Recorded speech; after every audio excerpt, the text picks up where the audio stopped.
संसदेत मी कधीच माझ्या कंपनीबाबत प्रश्न विचारला नाही। कोल्हेंनी पुरावे दाखवावे, मी बाजूला व्हायला तयार आहे असं आढळराव म्हणतात। कोल्हेंनी पुरावे न दाखवल्यास त्यांनी बाजूला व्हावं असंही आढळरावांनी म्हटलं।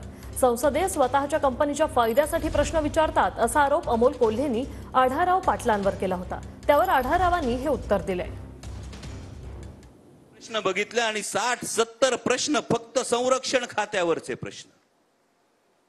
आणि मला प्रश्न पडला या संरक्षण खात्याच्या प्रश्नाविषयी। माझ्या जुन्नर मध्ये तर संरक्षण खात्याचा काही संबंध नाही, माझ्या आंबेगाव मध्ये संरक्षण खात्याचा काही प्रश्न नाही, शिरूर हवेलीत काही प्रश्न नाही, भोसरीमध्ये फक्त रेड झोनचा प्रश्न आहे। पण प्रश्न मात्र हे होते ढमढेरे काका की अमुक एक सॉफ्टवेअर कधी खरेदी होणार, अमुक याचं नक्की कंत्राट कधी निघणार। 70 ते 75 प्रश्न जर संरक्षण खात्यावर असतील तर मला एका सिनियर पत्रकाराने सांगितलं की यालाच तर समोरच्यांचं राजकारण म्हणतात की हे प्रश्न विचारून नेमकं भलं कोणाच्या कंपनीचं होतंय आणि कुणाला फक्त आपली कंपनी वाढवण्याचा हव्यास आहे ही गोष्ट तुमच्या समोर आहे।